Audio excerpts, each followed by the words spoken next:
반갑습니다. 1학년 2반 19번 조하늘입니다. 이번 시간에 배울 내용은 2단원 다양성과 관용 중 1. 다양성의 존중입니다. 이번 단원의 학습 목표는 개성과 다양성 존중의 필요성을 이해하고 이를 간과함으로써 생길 수 있는 다양한 문제를 파악할 수 있다입니다. 차이와 차별의 구분. 전 세계 모든 사람들이 수지나 강동원처럼 모두 공장에서 찍어낸 것 마냥 똑같이 생겼으면 어떨까요? 아마 서로에게 익숙하여 편할 수도 있지만 각 개인의 개성은 사라지고 서로 다른 인격체로서의 존엄성을 찾기 어려울 것입니다. 우리가 사는 세상에는 외모, 목소리, 습관, 개성, 가치관 등 모든 면에서 똑같은 사람을 찾아보기 힘듭니다. 그만큼 다양한 사람이 모여서 함께 살아가고 있다는 것입니다. 그런데 이렇게 나와 다른 남이 존재하는 것이 당연한데도 어떤 사람들은 나와 다른 남을 나와 틀린 남으로 생각하여 심각한 갈등을 불러오기도 합니다. 차이란 사람마다 상황이나 조건이 다른 것을 뜻하는데 이러한 차이를 이유로 부당하게 대우하는 것을 차별이라고 합니다. 사람은 누구나 소중하고 평등한 존재이므로 서로의 차이를 존중해야 하며 차이 때문에 차별을 해서는 안 됩니다. 그럼 차별하는 말을 차이를 인정하는 말로 바꿔보겠습니다. 뚱뚱하다는 튼튼해 보인다로 말라깽이다 라는 말은 날씬하다라고 하는 것이 훨씬 더 좋아 보이죠? 차별로 인한 갈등. 우리 사회에서는 차이를 이유로 부당하게 차별하는 경우가 있습니다. 여자 또는 남자라는 이유로 신체 장애를 가졌다는 이유로 인종차별이라든지 외국인 노동자라는 이유로 차별하는 것이 대표적인 예입니다.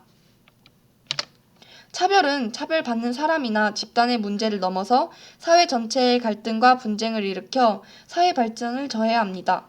이러한 사회적 갈등의 대표적인 예로 문화 간 갈등, 학교 폭력, 종교 갈등 등을 들 수 있습니다. 개성과 다양성의 존중.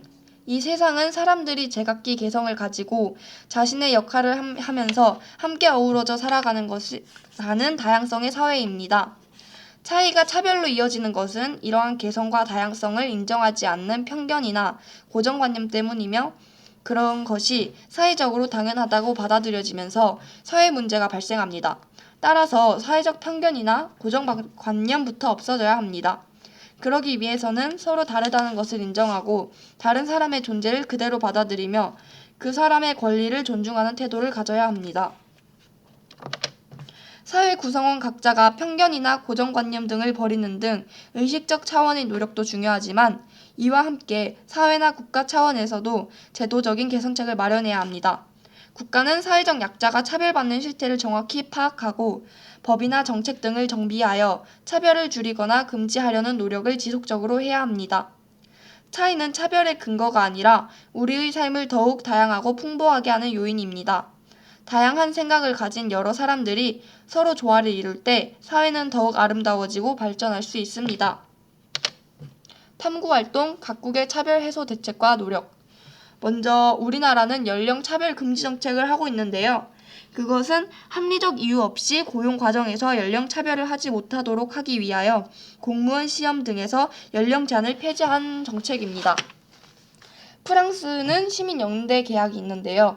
이성 또는 동성 사이의 동거 부부에게도 법률혼 부부와 마찬가지로 직업, 의료, 주택 등과 관련하여 동등한 대우를 한다는 내용입니다. 남아프리카 공화국의 흑백 통합 정책은 만델라 대통령이 1995년 인종과 국경을 초월하는 스포츠, 럭비를 통해 흑백 갈등의 해소를 모색하고 흑백 통합 정책을 추진하였다는 내용입니다. 미국은 소수자 우대 정책을 펼치고 있는데요. 흑인이나 여성, 소수민족 등 사회적 약자로 분류되는 사람들에게 취업이나 대학 입시 때 가산점을 주고 있다는 내용입니다. 캐나다는 다문화주의 정책인데요. 학교에서 특정 인종을 비하하는 발언을 할 경우 정학 처분을 하거나 이민자에게 영어와 모국어를 같이 사용할 수 있도록 배려하고 있는 내용입니다. 오늘의 토론 주제는 다양한 개성을 가진 사람들이 모여 살면 어떤 점이 좋을까입니다. 지금까지 경청해 주셔서 감사합니다.